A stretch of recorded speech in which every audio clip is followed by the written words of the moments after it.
Bonsoir et bienvenue dans un bilan lecture. Oui, je sais, ça fait longtemps. Ça fait même très longtemps et donc du coup j'ai beaucoup de livres à vous présenter. Mais je vais essayer d'aller vite, ce qui n'est pas dans ma nature. Normalement je suis très lente et surtout dans les updates lecture et les bilans lecture, tout ça. Donc voilà, c'est pas gagné mais on va essayer. C'est parti pour cet énorme bilan lecture.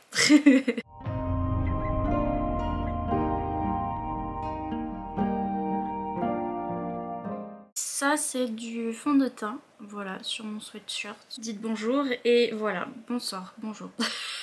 Déjà je suis maquillée, c'est... Hello. Oui je sais, je suis maquillée, ça choque tout le monde, mais c'est comme ça. J'ai fait un effort mais j'en ai mis aussi sur mon sweatshirt parce que pourquoi pas. Donc bref, j'ai dit que j'allais vite et je vais pas vite du tout. La dernière fois qu'on s'est vu pour un bilan lecture, c'était avant les vlogmas. Et la dernière fois, le dernier livre duquel... Quoi? Le dernier livre dont je vous avais parlé, c'était un livre de cette saga-là, c'était celui juste avant, c'était le livre qui s'appelait Grey. Et voilà, c'était le tome numéro 4, je vous en avais parlé, ça c'est le tome 5, je vous en parle bientôt. Mais entre temps, j'ai lu deux autres petits trucs witchy. J'ai lu cette petite nouvelle, Blood Moon, de je ne sais plus qui, Gillian Grace, qui est une petite nouvelle dans un univers de l'autrice qui a d'autres livres. Elle fait beaucoup de romances monstres, sa romance qui a le plus de succès c'est une romance gargouille. Où le mec il est en pierre et tout, oui. Et ça c'est une petite nouvelle dans son univers de romance et tout, et donc du coup j'ai trouvé que, enfin, j'ai remarqué que je loupais quelque chose.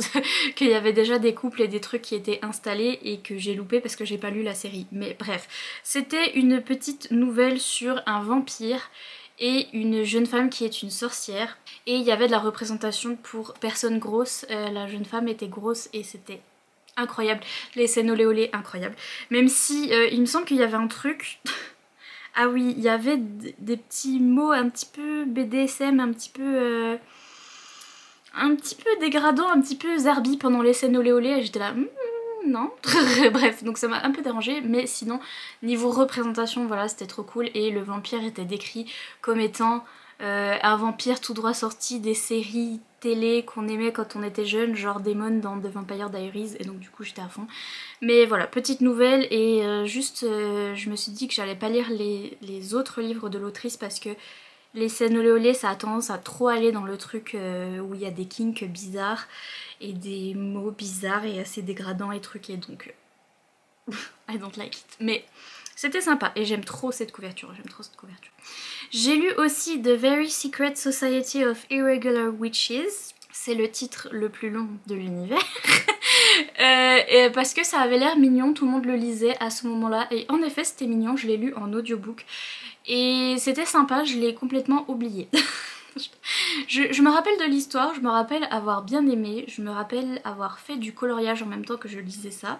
Donc je me rappelle quand même des choses, mais voilà, c'était sur cette jeune sorcière qui s'appelle Mika et qui a une chaîne YouTube. C'était ça que j'aimais bien aussi, elle a une chaîne YouTube où elle parle de tous ces trucs de sorcière en fait, où elle apprend à faire des sorts, etc. Et elle fait semblant d'être une sorcière sur sa chaîne YouTube, genre les gens la croient pas et croient pas qu'elle est vraiment une sorcière, etc.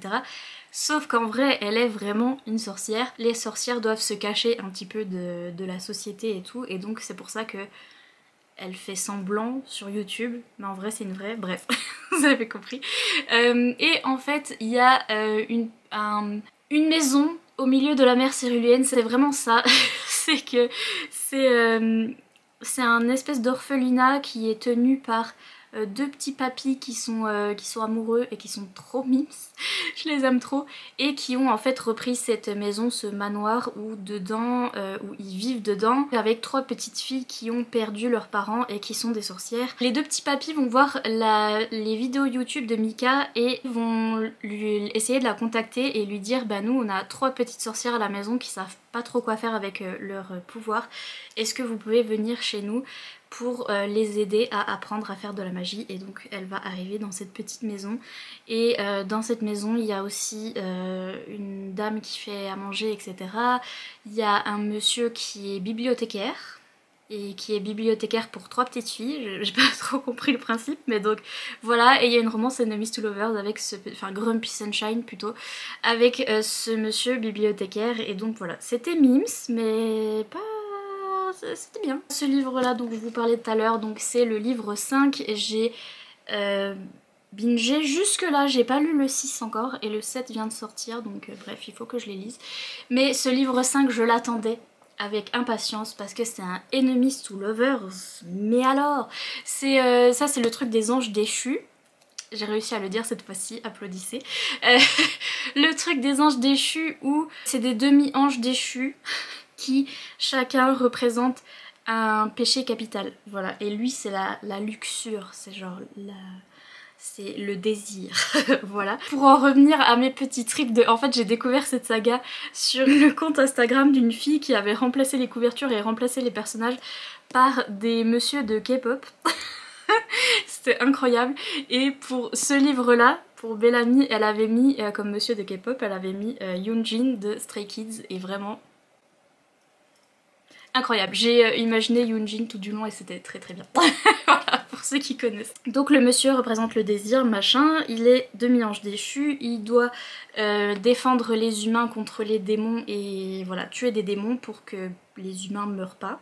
Et en fait, son âme sœur, ça va être un démon. Et donc, jusqu'à maintenant dans cette saga, on n'avait vraiment jamais eu ce genre de relation. Et donc forcément, énorme Enemies to Lovers. Surtout que le personnage là du démon dans ce livre-là, il a fait des trucs affreux dans les autres tomes, c'était lui le méchant et c'est lui qui provoquait des trucs horribles et qui tuait tout le monde et qui était vraiment méchant. Et donc du coup quand il se retrouve âme sœur de notre monsieur là qui est l'un des frères et ils vivent tous dans le même manoir et genre il amène son âme sœur dans le manoir et les autres sont là, quoi ? Tu nous amènes le mec qui a tué toute notre famille et qui a fait le bordel pendant 40 000 tomes et tu dis c'est ton âme sœur ? Je ne crois pas. Le gros cirque. J'ai mis 4 étoiles parce que au final ça s'est un peu éternisé à la fin. Je m'attendais à un truc où petit à petit le méchant allait devenir gentil. Voilà, allait devenir mignon et tout. Et oui, ça a fait un peu ça. Mais il reste un peu méchant, mais un peu bizarrement je trouve, parce que il est vraiment en mode moi j'aime que lui, donc Bellamy, là le démon donc qui s'appelle Phoenix, et là moi j'ai mon âme sœur, tes frères j'en ai rien à secouer, donc s'il arrive un truc pas bien à la famille je m'en fous, moi je bouge pas le petit doigt, et vraiment il est comme ça même à la fin, alors que bah il vit avec toute la famille etc, et c'est un petit peu compliqué. Je sais pas si on va le revoir dans les prochains tomes et si ça va s'arranger un peu, mais bref. C'était pas fait exactement comme je le voulais vers la fin, mais c'était quand même... l'attention Enemies to Lovers était là, donc 4 étoiles quand même. Et j'adore cette saga, c'est une de mes sagas favorites de toute façon, qui est dans mes favoris de l'année. En parlant de favoris de l'année... j'ai lu Blade of Secrets, c'est mon favori de l'année après The Witch Kingdom parce que j'ai fait un petit classement, mais bref c'est un favori, je retrouve plus du tout de livres comme ça, je cherche désespérément, j'essaye de retrouver des romantécies avec de la représentation pour anxiété ou dépression et je ne trouve pas de livre où c'est bien fait, alors que là... ce livre m'a fait pleurer, rien que d'y repenser, ça me fait des sensations. Parce que je me suis sentie représentée, mais je me suis jamais sentie aussi représentée que ça dans un livre. Et c'était incroyable, et c'est mon genre préféré, la romantasy, où il y avait vraiment une romance, monde de fantasy, etc. Donc c'est l'histoire d'une jeune fille qui est forgeronne et qui fait des armes, et qui en fait a de la magie, donc elle arrive à faire des armes magiques, par exemple des épées qui peuvent tout couper, n'importe quoi en deux, même une pierre genre, des pointes de flèches qui atteignent toujours leur cible, enfin tous des trucs comme ça qui ont de la magie. Et donc finalement vous vous doutez qu'au bout d'un moment il y a des méchants qui vont vouloir s'en prendre à elle et lui piquer ses armes magiques, etc. pour dominer le monde. Et elle veut pas que ça se passe, donc du coup elle va se barrer, elle va fuir dans la forêt littéralement avec sa sœur. Leurs parents ont été assassinés, on va savoir à la fin de l'histoire ce qui s'est passé pour leurs parents, mais elle est toute seule avec sa sœur et c'est elle la plus grande, donc Ziva elle s'occupe de sa petite sœur. et elles vont partir les deux dans la forêt pour échapper aux méchants, sauf qu'elles se disent bon on est toutes seules dans la forêt, ça risque de mal se passer, donc avec nous on va emmener un mercenaire, donc un monsieur qui tue des gens, un tueur à gages, pour qu'il nous défende, parce qu'il saura se battre. Et donc ce mercenaire c'est Kéline, qu'ils emmènent avec eux, qui a forcément le même âge que Ziva, notre personnage principal, et il va y avoir une petite romance entre les deux, très enemies to lovers, et très, lui il est très bête, et il dit toutes des bêtises au début, et du coup elle le déteste, et elle fait que de le remballer, et j'adore, c'est incroyable. Et après il dit pardon je suis bête, et elle a ah voilà, j'aime trop. Bref, et puis on va avoir aussi une deuxième petite romance entre la sœur et un autre monsieur qui va rejoindre nos petits voyageurs là, dans leur voyage dans la forêt. J'aime trop les romances où il y a des voyages, je sais pas pourquoi, bref. Où ils doivent genre camper et tout. Bref, j'adore. Et donc il y a deux romances en même temps qui ont une dynamique assez similaire mais différente. Ouais, c'est super ce que je viens de dire. Mais qui se ressemblent mais dans l'autre sens. Vous voyez ce que je veux dire? C'est qu'il y a un personnage badass et un personnage qui est un peu... pas moins badass mais qui est un peu plus réservé. Et ça s'inverse pour les deux romances. Enfin bref, incroyable. Et surtout notre personnage principal, Ziva, elle a de l'anxiété sociale et... vraiment, c'est tellement bien décrit, c'est tellement bien fait, je chialais à chaque fois qu'elle décrivait comment marchait son anxiété sociale et ce qui se passait, et en plus c'était dans des moments de romance ou de romantésie quand elle devait se battre ou des trucs de romance où elle devait interagir avec le mercenaire là, où dans sa tête elle partait pendant 100 ans à se faire des nœuds dans sa tête et tout, et j'ai vu des reviews des gens qui disaient purée c'est fatigant d'être dans sa tête et de lire ses pensées parce que vraiment elle angoisse surtout, et oui bah moi aussi et donc du coup je me suis tellement retrouvée là-dedans, et de voir qu'elle a sa romance, elle est complètement badass, au final c'est elle qui sauve tout le monde, elle sait se battre etc, elle est super intelligente, elle est super cool, et elle a de l'anxiété sociale exactement comme moi, c'était... j'ai pleuré, ah j'ai pleuré, et oui j'ai pleuré donc voilà, meilleure duologie que j'ai lue cette année, franchement. Le seul truc que j'avais peut-être à redire c'est que c'était du young adulte et donc du coup c'est pas hyper développé, c'est pas hyper long, genre c'est une duologie, il y a un moment ça se finit et j'étais là non, je voudrais 40 000 tomes de 500 pages s'il vous plaît, vous voyez ce que je veux dire, donc c'était fini bien trop vite et pas assez long voilà, mais incroyable, trop bien. Ça, en même temps le fait que ce soit young adulte, c'est toujours ça avec les young adultes, c'est que je trouve que c'est pas assez long mais en même temps c'est hyper addictif et ça se dévore, donc du coup ça se lit très très vite et donc j'aime bien le rythme de lecture. Je veux que ce soit plus long mais j'aime bien que ça aille vite donc c'est... bref, c'est moi, voilà, c'est comme ça.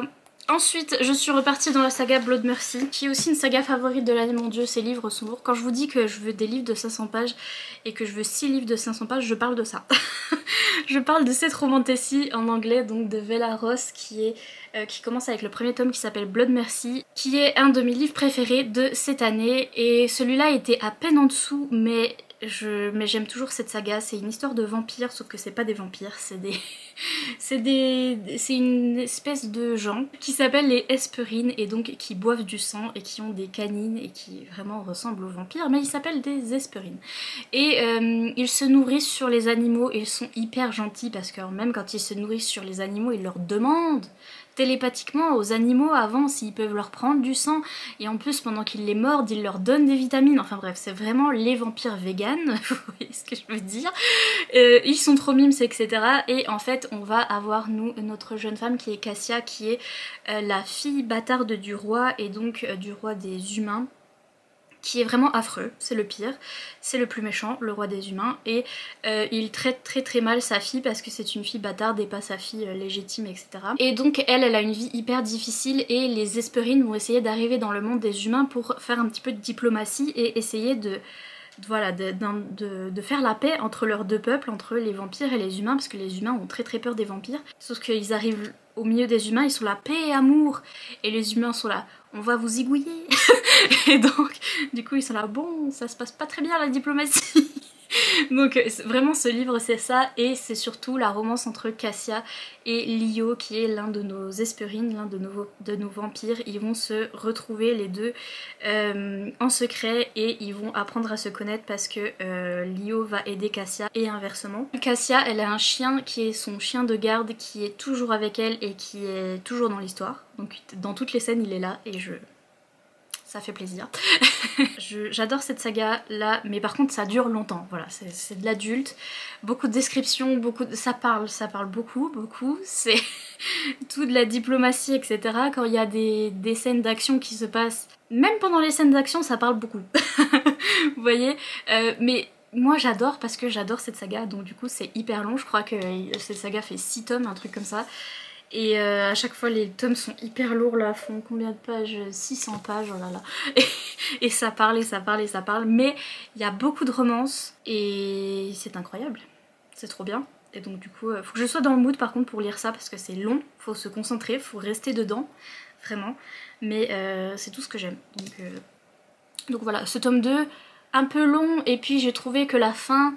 il n'y avait pas tellement de cliffhanger, c'était un peu coupé à la One Again, mais il me semble que à la base l'autrice a écrit ça un peu en une seule histoire et après a coupé en tomes, mais c'est pas très bien coupé, vous voyez ce que je veux dire, là ça c'est pas coupé sur un cliffhanger ou quoi, c'est coupé vraiment à la One Again et le tome 3 va reprendre sur la même chose, donc voilà, c'était ça un petit peu mon problème, mais il fallait bien couper je pense parce que de toute façon tous les livres font 600 pages.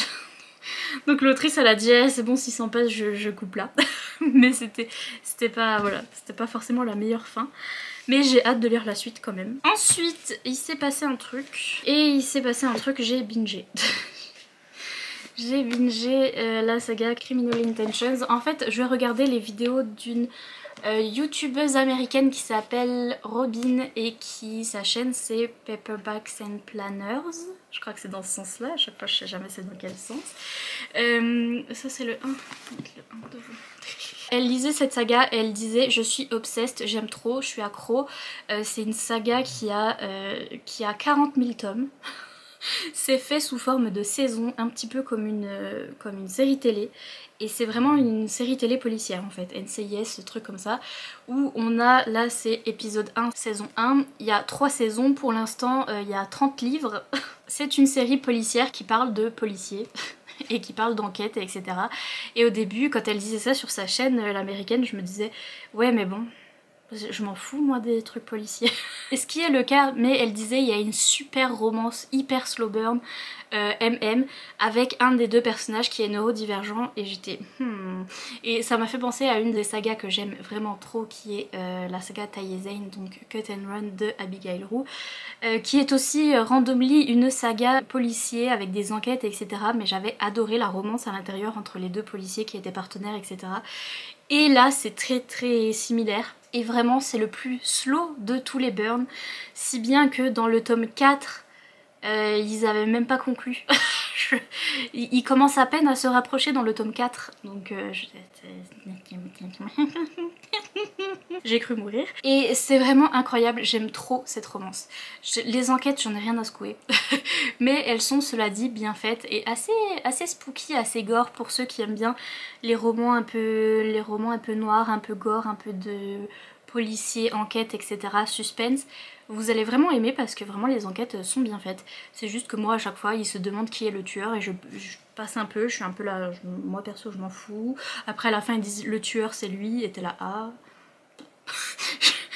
Voilà. Mais les moments de romance sont là au milieu des enquêtes et je les lis forcément. Et sont incroyables parce que ce slow burn et cette tension c'est du coup une romance entre deux policiers qui vont être mis ensemble comme partenaires. Et donc c'est Sonjay et Malcolm, et Sonjay il est américain mais ses parents ont émigré de Corée du Nord. C'est lui qui est neurodivergent, qui a une façon de réfléchir assez spéciale, assez particulière et quand on est dans sa tête je me reconnais tout à fait et j'aime trop son point de vue. Il réfléchit à tout, il est très intelligent, il analyse tout et du coup il a beaucoup de mal au niveau social et il a beaucoup de mal de dire les choses qu'il faut dire au bon moment, et donc du coup tout le monde dit mais purée il est grave mal poli, il est grave affreux ce mec et tout, et en fait non, c'est juste que il sait pas gérer les trucs sociaux comme moi et donc les gens le comprennent pas, et c'est bref, il est incroyable, je l'aime trop ce personnage, et il va rencontrer du coup Malcolm qui est un flic qui est dans le métier depuis longtemps, qui a environ 40 ans et qui ressemble à Jason Momoa, donc du coup ça va. C'est tranquille, t'as vu, qui a sa petite routine, etc. Mais les gens ont du mal à bien l'aimer aussi parce que les gens sont bêtes et racistes, etc. Bref. Les deux vont se retrouver ensemble et au début vont avoir du mal à se comprendre parce que forcément Sanjay il est toujours pas doué socialement, donc il va pas être doué avec Malcolm aussi. Et en fait ils vont développer une relation, mais alors le truc... c'est pas de la romance, c'est plus.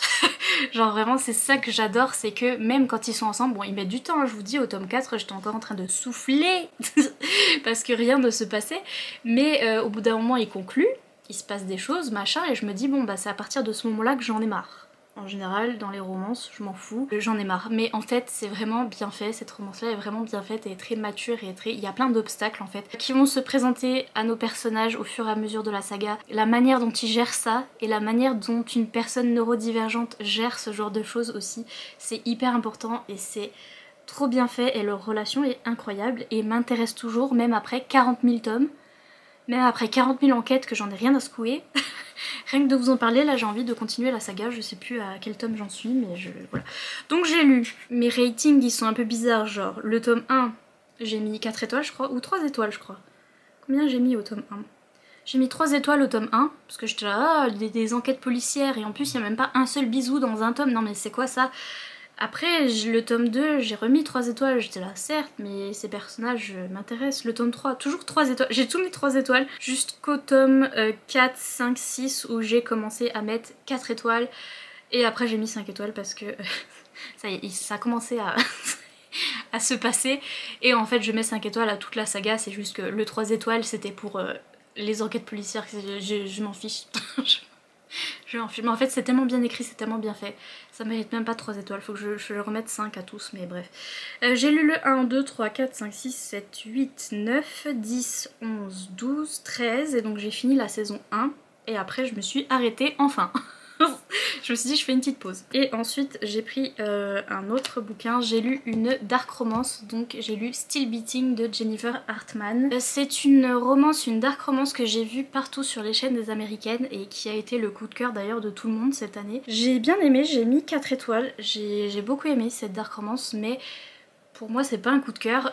En fait il y a dark romance et dark romance. Je vais vous en parler d'une juste après que j'ai détestée et qui est beaucoup plus dark en soi parce que il y a les dark romance où il y a des trucs tabous et des trucs assez affreux qu'on essaye de nous faire accepter et qu'on essaye d'intégrer à une romance un peu, et qui étudie la psychologie de certaines personnes qui sont pas forcément des bonnes personnes, et là c'est vraiment dark et c'est vraiment dur à accepter, où faut vraiment...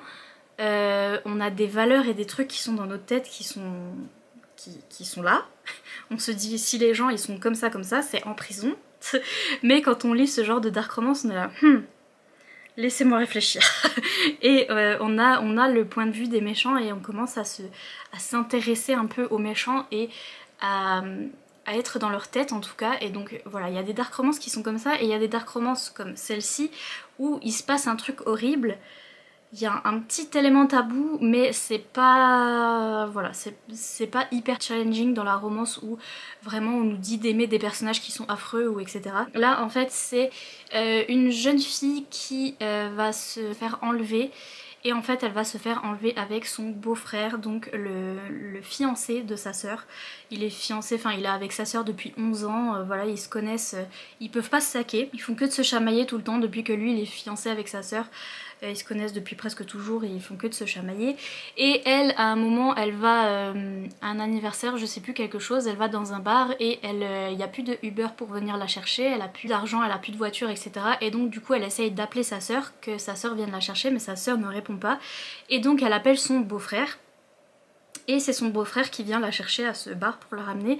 Sauf que à ce moment-là, ils vont les deux se faire kidnapper par un fou furieux qui va leur faire des choses affreuses, qui va les séquestrer pendant plus de 2 semaines je crois dans un garage et leur faire des choses horribles.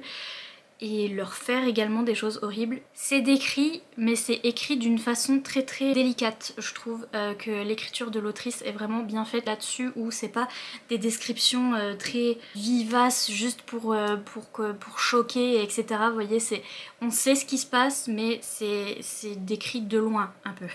Et donc du coup, je trouvais ça hyper délicat de la part de l'autrice d'avoir écrit ça comme ça. Et bref, ils vivent un enfer dans ce garage et en fait ils vont réussir à s'échapper. Et il va se développer une romance entre les deux parce qu'ils ont vécu la même chose et ils vont se rapprocher. Et le fait est que lui c'est le fiancé de sa sœur. Il a été avec sa sœur pendant très longtemps. Et au début ils s'aimaient pas, voilà, ils pouvaient pas se saquer, etc. Et maintenant ils ont ce truc entre eux et donc c'est là qu'est le tabou. Donc voilà, j'ai pleuré et j'ai pleuré au mauvais moment parce qu'il y a un chien qui est mort dans un moment dans ce bouquin et j'ai chialé ma vie. Alors il y avait des trucs vraiment affreux qui arrivaient à nos personnages principaux et moi j'étais là. Et après il y a un chien qui meurt de vieillesse d'ailleurs, tranquillou bilou, et j'ai chialé ma vie. Il y a un truc qui se passe à la fin, un espèce de rebondissement à la fin. On parle un petit peu de santé mentale, etc. C'est pas hyper bien géré, je vous avoue que c'est pas le truc que je préfère. Donc c'est pour ça que j'ai mis 4 étoiles parce que pour moi c'était pas un coup de cœur. Et il y avait aussi beaucoup de comparaisons entre donc notre fille qui s'est fait kidnapper et sa sœur qui était avec du coup son fiancé. Et on dit que sa sœur elle est hyper superficielle, elle met toujours du maquillage, elle a des cheveux blonds mais ils sont décolorés. Et donc du coup sa sœur est beaucoup mieux parce qu'elle est beaucoup plus naturelle, gna gna gna gna. Et il n'y a pas besoin, il n'y a pas besoin de nous faire des comparaisons comme ça, donc bref voilà. Il y avait 2-3 petits trucs qui m'ont dérangé, mais en soi c'est vraiment un livre qui est bien fait. Et ensuite j'ai lu un truc affreux qui est cette romance là, même si j'ai compris le principe, c'est Untouchable de Sam Mariano. C'est La Friteuse, je vous présente La Friteuse, ce petit jeune homme huilé. Là cette fois-ci c'est une dark romance où on essaye de nous parler de trucs qui sont vraiment inacceptables dans notre cerveau, et donc moi ça a bloqué et donc c'est fait exprès, mais je comprends le principe du truc. C'est comme les gens qui lisent des thrillers et qui lisent des trucs sur des serial killers et qui lisent le fonctionnement de certains serial killers et tout. Et c'est pas forcément pour oh trop cool, j'aimerais moi aussi être un serial killer, ou j'aimerais sortir avec un serial killer, ou je sais pas quoi. Non, c'est pour analyser le truc psychologiquement et voir comment ça marche. Et là c'est ça, c'est une jeune fille qui se fait agresser sexuellement par un jeune homme. On va partir de ça et elle va devenir un petit peu obsédée avec ce monsieur. Elle va essayer de découvrir ce qui se passe dans sa tête et comment ça marche pour lui et qu'est-ce qui se passe. Et elle va tomber amoureuse de lui, mais tomber amoureuse de sa psychopathie, vraiment. Et c'est un concept. Mon problème c'est que je voulais vraiment que le monsieur aille en prison ou qu'il ait une fin vraiment affreuse, et c'est pas le cas parce que la jeune fille va apprendre à, comment dire, à faire avec sa psychopathie, à se débrouiller avec lui et à faire pour qu'il fasse pas plus de mal à d'autres personnes, et à ce que ce soit ce psychopathe mais c'est son psychopathe et elle le garde et en attendant il fait pas de bêtises parce qu'elle est avec lui. Donc voilà, c'était un truc un peu comme ça et j'étais certes, mais je préférerais qu'il aille en prison quand même. J'ai arrêté au bout de 20% parce que bon, je pouvais plus. Un autre que j'ai DNF c'est Villa Emilia d'une autrice française, Elodie Federbe. Je suis désolée. C'est un nom français, j'arrive même pas à le dire, je suis vraiment désolée. Et j'avais bien aimé, j'ai arrêté à 53%, j'aimais bien l'ambiance spooky, c'est vraiment une romance historique, un roman historique un peu spécial, un peu ambiance spooky, où on retrouve une jeune fille qui a 16 ans et qui à l'âge de 10 ans s'est retrouvée avec un monsieur qui a tué toute sa famille. Voilà, le monsieur a trucidé toute sa famille sauf elle, et ce monsieur qui a trucidé toute sa famille l'a recueillie dans son manoir, et donc depuis l'âge de 10 ans jusqu'à 16 ans elle a grandi avec lui. Et là on arrive, elle a 16 ans et elle est bien décidée à le tuer pour se venger. Sauf que pour le tuer il faut qu'elle se rapproche un peu plus de lui et donc elle va devenir un petit peu son assistante parce que lui son truc c'est de tuer des gens. Voilà, et il est très morbide et très voilà, où il aime bien kidnapper des gens, où c'est des méchants à la base, donc c'est des tueurs, des machins, des gens qui ont échappé à la justice mais que lui il kidnappe et après qui fait mourir dans son laboratoire parce qu'il aime bien. C'est un trip spooky et au final on va avoir une romance entre les deux. C'est donc une dark romance parce qu'il a quand même tué toute sa famille. Donc voilà. L'ambiance spooky y était, l'écriture était très sympa, un peu dense par contre, où les faits historiques et tout étaient très présents. Au niveau de l'écriture, au niveau des dialogues, etc. c'était un peu dense et donc du coup j'ai eu du mal à me mettre dedans et donc j'ai arrêté à 53%. Mais je sais que si jamais je veux un truc spooky comme ça, une espèce de romance dark un peu glauque, je sais que je pourrais revenir vers cette série. Ensuite on a débuté les vlogmas et j'ai lu ce livre là parce que j'ai regardé la série Between Us, une série, un drama thaïlandais MM entre deux garçons qui sont nageurs. Là en fait ce livre est inspiré un petit peu de cette série, ça parle aussi de deux garçons qui sont nageurs. Et c'est une romance contemporaine du coup de Lily Aim, et Lily Aim elle a tendance à écrire des bouquins très dramatiques et très tristes. Et donc du coup j'ai bien aimé son écriture, mais c'était trop triste et trop dramatique pour moi. On parle ici de violence sexuelle aussi. Un des garçons a subi quelque chose et on va voir comment il va s'en sortir avec ça et le fait qu'il n'arrive pas à en parler vraiment et comment il va faire pour en parler et pour que les gens le croient en fait, ce qui est assez affreux, mais donc voilà, ça va être ça. Ce jeune homme qui était dans une relation avant, qui faisait partie du petit couple là de ce livre. Donc notre couple est séparé au début et on va revoir petit à petit comment ils vont se rapprocher, mais du coup on n'a pas eu leur histoire de manière très linéaire où on a leur rencontre, ce qui se passe, dans l'ordre. On a, ah au fait, ils ont été ensemble, maintenant ils sont séparés et maintenant on vous raconte l'histoire. Mais en fait on n'a pas eu le début donc ça me gênait un peu et puis c'était plus concentré sur l'aspect dramatique et l'aspect très psychologique du truc plutôt que la romance et donc du coup sniff sniff. Mais c'était cela dit très bien écrit si vous aimez ce genre de romance un petit peu psychologique. Un petit peu beaucoup même. Et j'aime bien l'écriture de Lily Aim parce que c'est des livres en français écrits par une autrice française et qui sont pas, et des livres contemporains, des romances contemporaines qui sont pas chiantes. Parce que j'ai un peu du mal avec les romances contemporaines et j'ai un peu du mal à être intéressée par l'histoire, etc. Et le fait est que l'écriture de Lily Aim m'intéresse et fait que je m'intéresse à l'histoire et donc du coup voilà, je trouve que c'est très bien écrit, mais j'ai mis du coup 3 étoiles. Ensuite j'ai lu ces petits mangas trop nunsu parce que j'avais envie de les lire pendant l'hiver. C'était The Ice Guy and the Cool Girl de Miyuki Tonogaya. J'avais acheté ces mangas avec des copines que j'avais retrouvées sur Nice, donc on avait vu ça dans une librairie et j'avais dit quoi? Que vois-je? Qu'aperçois-je? Des petits bonhommes de neige et des flocons partout, quoi? Je veux mon neveu. Et en effet c'est vraiment tout ce que j'aime, c'est une petite romantécie presque, mais en fait on est dans un manga où il y a deux collègues de bureau qui vont développer une petite romance entre eux, sauf qu'il y en a un, le monsieur, il s'avère que c'est le descendant de la Reine des Neiges. Et donc il a des pouvoirs, et donc à chaque fois qu'il ressent des émotions etc un petit peu fortes, il y a tout qui glace autour de lui, il y a des petits bonhommes de neige qui apparaissent et tout, et c'est un peu ce truc un petit peu fantastique qui est rajouté dans notre monde à nous, mais comme si de rien n'était. Genre, il dit à tout le monde, oui, oui, je suis le descendant, le fils de la Reine des Neiges, et tout le monde lui dit, ah, ok. Genre vraiment, et tout le reste est contemporain, donc c'est assez particulier, mais c'est mignon. Et donc ça va être cette petite romance entre ce monsieur et cette jeune fille aussi qui a un peu du mal à sociabiliser et qui, lui aussi, du coup, il a du mal parce que dès qu'il ressent un truc, tout gèle autour de lui, donc il a du mal à communiquer. Le seul truc que j'ai regretté, c'est que c'est plus des petits panneaux, des petites histoires, des petites histoires comme ça, les unes après les autres, plutôt que un manga tout du long qui raconte toute une histoire, vous voyez ce que je veux dire. Il y a quelques pages qui font une petite histoire où on nous parle du jour où, par exemple, le jour où ils se sont rencontrés, et après on a le jour où c'était son anniversaire à elle, ou des trucs comme ça. Vous voyez ce que je veux dire? C'est des petites histoires comme ça, une à une, et donc j'aurais préféré que ce soit une histoire en entier du coup et que ça se continue dans les tomes, et là le tome 2 c'est pareil, c'est toutes des petites histoires. Mais c'était mignon, les graphismes, incroyables, ils sont trop beaux. Je les aime trop. Et vraiment ce truc de Reine des Neiges et de Monsieur des Glaces, j'adorais. Mais donc j'ai mis 4 étoiles à ces 2 petits tomes. Bonjour. Il y a des trucs qui bougent dans ma chambre inopinément.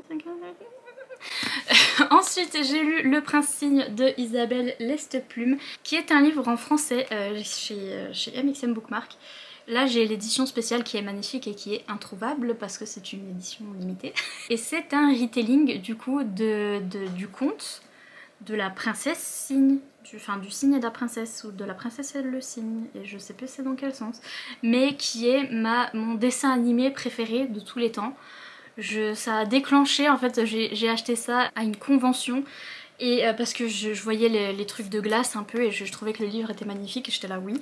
Et après j'ai lu le résumé, je me suis dit purée, ça me débloque un souvenir là, que en fait quand j'étais petite j'ai regardé cette cassette La Princesse et le Cygne 40 milliards de fois en boucle et je connais l'histoire par cœur, et en fait là c'est un retelling version MM, et donc j'ai adoré, ça a fini dans mes livres préférés de l'année parce que c'est vraiment ce truc particulier pour moi, c'est le retelling que je préfère. Du coup c'est cette histoire de 2 princes, il y a un des princes qui va disparaître. Les 2 royaumes étaient amis jusqu'à maintenant, mais comme il y a un prince qui a disparu, la maman du prince qui a disparu, donc la reine, va accuser l'autre royaume et donc ils vont entrer en guerre. Et on va suivre le prince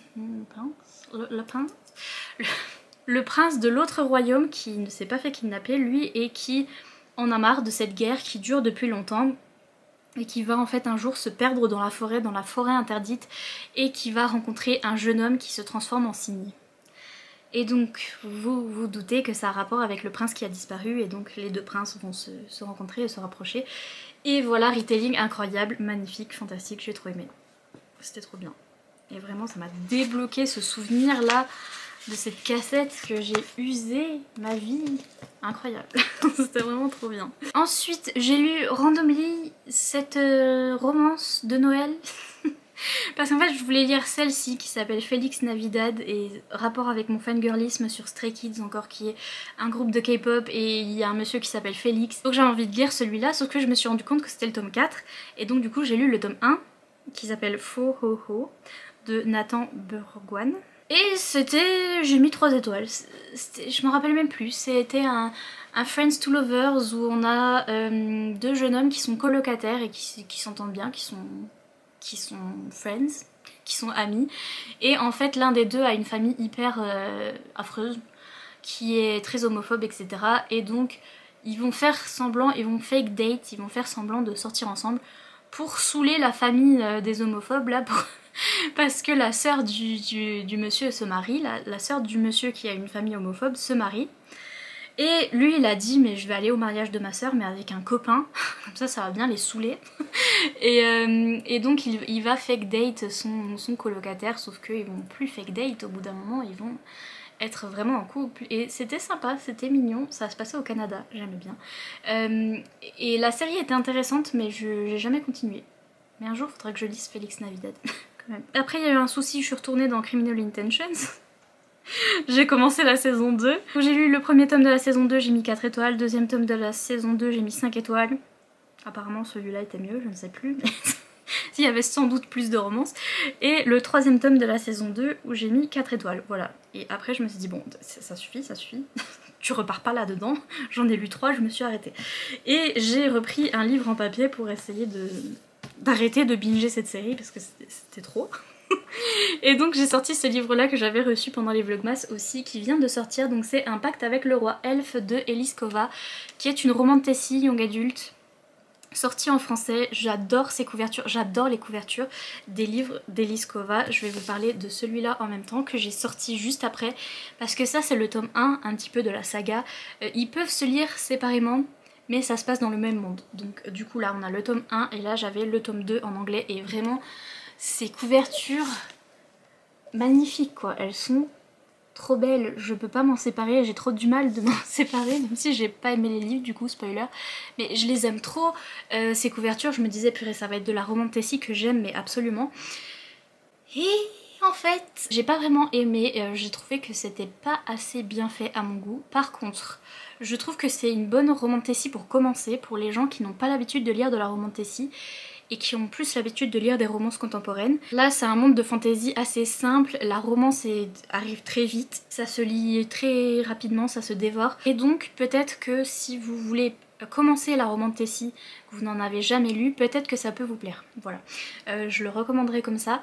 Mais en soi, de toutes les romantasy que j'ai lues, c'est l'une des moins bien faites.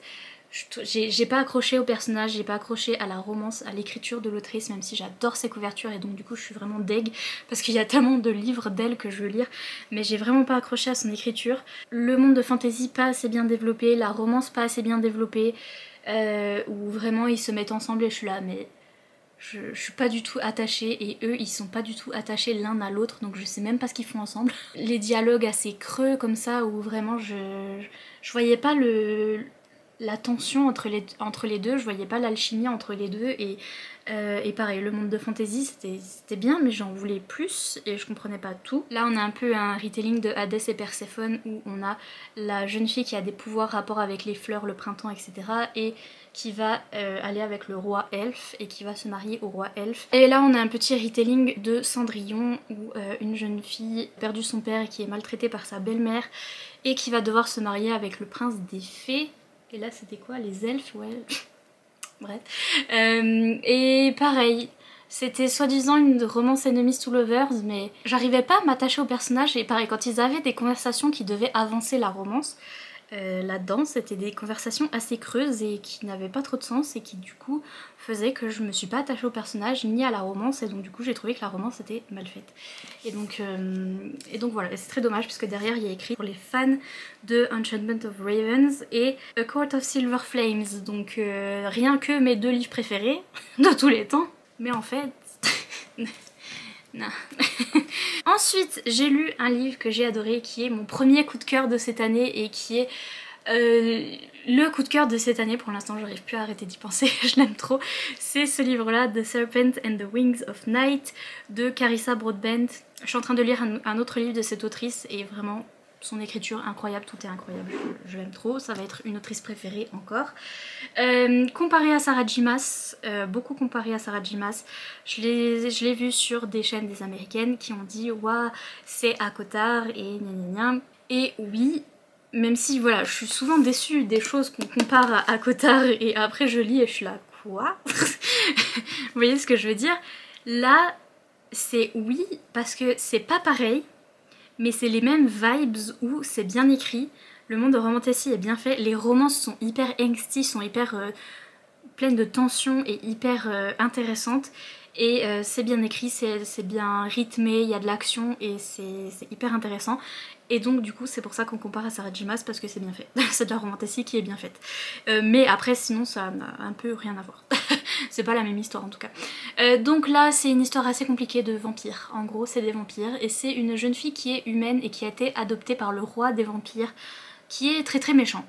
Il est très très méchant, le roi des vampires c'est un tyran et il règne sur les vampires mais de façon très tyrannique et il a récupéré cette petite jeune fille après avoir détruit son village en entier et donc tué ses parents etc. Et il l'a récupérée, il l'a adoptée et puis il l'a élevée et il lui a appris à se battre etc. pour qu'elle soit un peu sa fille, mais parce qu'ils ont des problèmes d'héritage entre vampires, c'est que ils se tuent tous entre eux, les familles, parce que les vampires sont immortels et donc du coup le monsieur là il est king pour le moment et si il a des enfants qui sont des vampires, les enfants peuvent prendre sa place, peuvent arriver au pouvoir alors que lui est immortel et donc il ne meurt jamais et donc pour arriver au pouvoir ses enfants peuvent le tuer et donc c'est pour ça qu'il veut pas d'enfants vampires et donc il va trouver une humaine perdue dans un village et il va en faire sa fille parce que de toute façon c'est une humaine, elle peut pas succéder au trône. Et bref, il lui apprend à se battre, etc. Mais c'est quand même une humaine qui vit au milieu des vampires et c'est hyper dangereux pour elle parce que c'est vraiment les vampires, c'est pas les vampires dans Twilight, c'est vraiment les vampires qui tuent les humains et qui sont très très méchants et qui ont vraiment un gros problème de contrôle sur eux. Voilà, ils ne savent pas se contrôler, s'ils sniffent un humain ils le mangent tout de suite. Donc voilà, comment vous dire qu'elle a du mal à survivre dans ce monde là. Et en fait elle va du coup participer à un espèce de Hunger Games dans ce monde qui s'appelle le Kejari. C'est un autre nom mais c'est un espèce de Hunger Games comme ça où on a des épreuves. Ça se passe sur un temps interminable où les concurrents sont dans un manoir et ils attendent 4 semaines entre les épreuves. Ils sont pendant 4 semaines dans ce manoir à attendre la prochaine épreuve. Et bref, elle va participer à ces Hunger Games parce que à la fin de ces Hunger Games, si tu gagnes, si tu es le The Last One, à la fin il n'en restera qu'un comme dans Koh-Lanta parce qu'ils se zigouillent tous et il faut qu'il en reste que un. Tu auras le droit de faire un vœu à la déesse de la nuit, donc qui est la déesse des vampires, etc. Tu peux lui demander n'importe quoi et elle va t'accorder ton vœu. Notamment notre king des vampires, donc du coup le papa de notre fille là, il avait demandé à être roi, parce que c'était lui qui avait gagné, et donc c'est lui le roi. Voilà. Bref, donc elle va dans ce Hunger Games parce qu'elle aimerait trop devenir plus forte, soit devenir un vampire, mais en tout cas devenir assez forte pour pouvoir contrer les vampires et pour éviter de se faire bouffer. Et le truc c'est qu'elle peut pas demander à son père de la transformer ou à quelqu'un d'autre de la transformer parce que les vampires ont du mal à transitionner et à enfanter des nouveaux vampires. Quand ils mordent des humains, 99% du temps les humains meurent. Et de temps en temps ils sont transformés en vampires mais c'est hyper aléatoire et donc du coup voilà, elle va faire partie de ce Hunger Games pour demander ça. Et en fait dans ce Hunger Games il va falloir qu'elle s'allie à certaines personnes parce que vraiment il y a même des épreuves où tu dois être en groupe avec certaines personnes et donc elle va devoir s'allier à un autre vampire qui arrive là au milieu, qui est hyper fort, hyper mystérieux, hyper badass, très drôle et qui bizarrement veut faire équipe avec elle. Et elle c'est bizarre parce que je suis la plus faible de tout le bordel là et donc pourquoi est-ce qu'il veut être avec moi? On va savoir pourquoi petit à petit et en fait une relation se développe entre les deux. Enemies to Lovers, incroyable. Slow burn, ce truc de Hunger Games où vraiment je vous dis ils sont coincés dans ce manoir et ils attendent les épreuves là où ils doivent tous se zigouiller et clairement notre couple à la fin il n'en restera qu'un donc ils doivent se zigouiller. Vous voyez ce que je veux dire? Donc les rebondissements à la fin j'ai hurlé c'était fou, j'ai hâte d'avoir le tome 2. J'aime trop cet univers, c'est vraiment le parfait mélange entre Hunger Games, ACOTAR et Nevernight. Parce que Nevernight, le côté un petit peu sanglant, un petit peu la fille qui est hyper badass et qui depuis l'âge de 5 ans a appris à trucider des gens.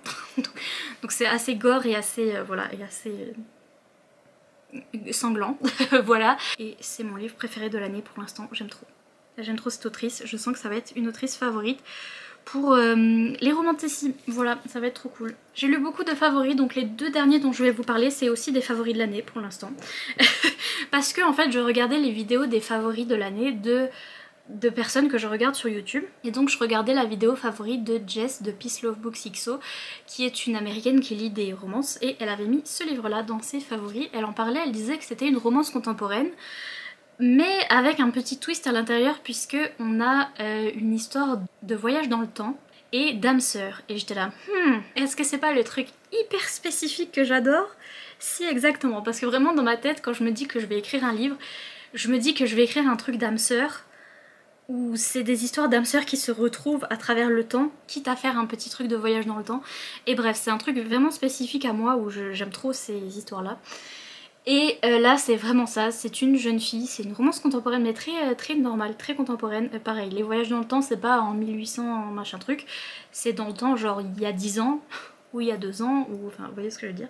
Donc voilà, mais une femme qui a la trentaine qui va se marier avec un jeune homme. Elle est pas tellement amoureuse de ce jeune homme mais là voilà, la relation est safe, ils sont safe les deux et voilà, ils s'entendent bien et elle se dit bon je me marie avec lui, je suis pas... passionnée mais genre voilà on s'entend bien et ça se passe bien donc voilà.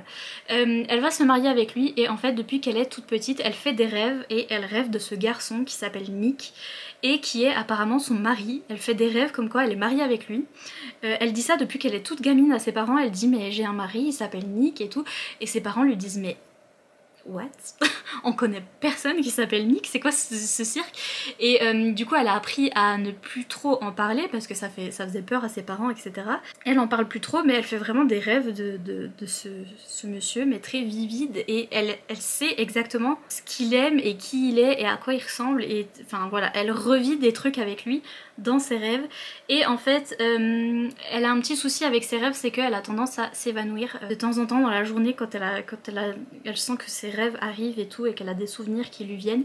Et donc là elle va s'évanouir juste avant son mariage, et on va l'emmener à l'hôpital parce que c'est un petit peu grave pour le coup. Et en fait qui va être son médecin qui va la soigner? Le monsieur qui s'appelle Nick qui va arriver dans sa chambre d'hôpital, et elle va être là d'accord, c'est le mec dans lequel je rêve depuis que je suis gamine et qui est soi-disant mon mari, ouais. Et le problème étant que bah, elle va se marier avec un autre gars, elle est sur le point de se marier, et lui il a une copine. Et en fait ils vont se rencontrer, lui il va avoir ce petit sentiment qu'il la connaît, il a fait aussi des rêves à propos d'elle, mais c'est très léger, et il a vraiment un petit sentiment comme ça de ah je vous ai déjà vu quelque part, et vraiment il a l'impression de la connaître, mais c'est très léger, que elle se rappelle de tout ce qu'ils ont vécu ensemble dans une autre vie, dans des timelines différentes en fait. C'est là qu'arrive le truc de voyage dans le temps, où elle peut voyager dans différentes timelines. Incroyable. Le seul truc c'est que vraiment c'était une romance contemporaine, donc il y avait les trucs des romances contemporaines que j'aime pas, où à la fin il y a le conflit, où il y a un quiproquo, où elle croit qu'il l'a trompée mais en fait pas du tout, mais vraiment du tout. Après elle a ah oups désolée, et je suis là mais voilà le truc des romances contemporaines quoi. Et c'est très contemporain où ça met un petit peu, elle met un petit peu de temps à se dire bon bah c'est mon âme sœur, je vais peut-être pas me marier avec l'autre qui sert à rien là. Elle met vraiment du temps à se rendre compte que l'autre sert à rien. Donc voilà, le problème c'était que c'était à peine trop contemporain pour ce tome 1, mais j'ai hâte de lire le tome 2, et vraiment je vous dis ce truc d'âme sœur et de voyage dans le temps, c'est un truc hyper spécifique que j'aime trop, où vraiment à chaque début de chapitre on a ses rêves, où elle a ses scènes qu'elle a vécues avec lui, où elle a certains endroits, il se passe des trucs, elle se réveille, elle a bon, certes, alors il nous est arrivé ça, et vraiment je trouve ça incroyable, c'était vraiment trop bien. Donc voilà, c'est un petit coup de cœur celui-là, à peine trop contemporain à mon goût, mais le truc de voyage dans le temps, ma vie. Vraiment. Et puis, dernier coup de cœur pour cette vidéo, mais j'ai pas dernier coup de cœur de l'année. J'ai 40 000 marque-pages dedans, et ils sont en train de tomber. Twin Crowns de Catherine Weber et Catherine Doyle. Je vais aller au bal masqué Ohé Ohé, organisé par la maison d'édition. La maison d'édition a organisé un bal masqué Ohé Ohé en l'honneur de ce livre, où il y aura les autrices et tout, et les influenceurs littéraires étaient invités, etc. Et je vais y aller parce que j'ai adoré ce livre. C'était trop bien, c'est une romantécie young adulte, et je me suis dit ah young adulte, peut-être que je vais trouver que c'est trop young adulte, mais en fait non, c'est vraiment hyper bien fait, le rythme est impeccable, où on a des petits chapitres très courts qui alternent entre deux points de vue. Je pense qu'il y a un point de vue qui est écrit par une autrice et l'autre par l'autre autrice, je leur demanderai, mais je pense que c'est ça.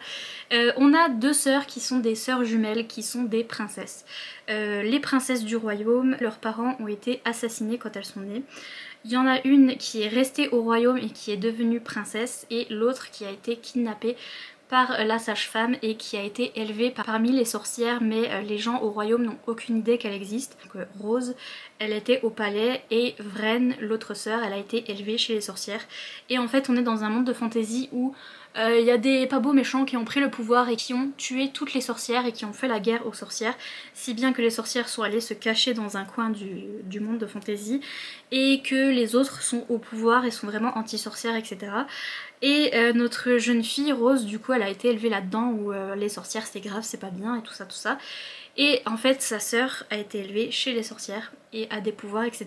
Et sa sœur jumelle va arriver au palais et va prendre sa place. Donc va prendre la place de sa sœur. Donc Rose en fait elle va partir avec un pote de Vren. Vren elle va rester au palais et faire semblant d'être la princesse, vu qu'elles sont sœurs jumelles. Elle fait semblant d'être la princesse, etc. Elle essaye de reprendre le pouvoir et de remettre les sorcières au pouvoir. Et en attendant, Rose elle va se faire kidnapper par les potes de Vren, les gens avec qui elle a grandi, et elle va partir chez les sorcières et découvrir le monde des sorcières et comment ça se passe, etc. Et c'était vraiment incroyable, et on a un chapitre de chaque point de vue et on a 2 romances en même temps et 2 romantici enemies to lovers. Nouveau personnage fave, c'est le personnage de Shen qui est un bandit. Un bandit du désert qui va avoir sa romance et qui est vraiment incroyable. Il y a tous les trucs que j'aime bien dans la romantécie où on a des histoires où ils voyagent, où ils doivent camper, des histoires où on a une princesse qui sort de son palais et qui doit apprendre, enfin qui voit comment se passe la vie en dehors de son palais, et où on a au contraire une autre jeune fille qui a été élevée à la dure et qui va se rendre compte que vivre au palais certes c'est confortable mais c'est pas toujours hyper facile. On a un autre love interest qui est un monsieur qui vient du nord du pays de la glace là et qui a un chien loup, une louve avec lui, une louve blanche qui fait partie de l'histoire et tout, et lui c'est genre le monsieur de la glace et tout, et bref. Tout ce que j'aime, et des romances vraiment incroyables. C'est hyper bien écrit, c'est hyper bien rythmé et j'ai adoré. La fin ça devenait zinzin, là il y avait tous des rebondissements, j'ai hâte d'avoir le tome 2. C'était vraiment impeccable, magnifique, fantastique, j'ai adoré cette romantécie young adulte et je pense que vous allez aimer aussi. Si vous aimez les romantécies young adulte, vous allez trop aimer parce que c'est trop bien fait. Il n'y a pas de raison, c'est trop bien fait. Voilà, donc j'ai adoré, c'était vraiment hyper cool. Voilà, c'est tout pour aujourd'hui. J'en ai d'autres là que je suis en train de lire et que machin. Mais c'est tout pour aujourd'hui, je crois que j'en ai 140 000. Donc voilà, bilan depuis, ça fait 2 mois que je vous ai pas parlé, mais bilan de 2 mois, il s'est passé ça. Voilà, laissez des petits emojis. Mettez des petits emojis dagues parce que ce que j'ai aux oreilles c'est des petites dagues, c'est des petites épées. Vous voyez, c'est des boucles d'oreilles épées pour faire romantécie. Et je sais qu'il y a l'emoji épée, enfin l'emoji dague. Donc voilà, mettez le petit emoji dague. Sur ce, je vous laisse enfin tranquille, je vous fais plein de gros bisous et je vous dis à bientôt dans une prochaine vidéo. Bye!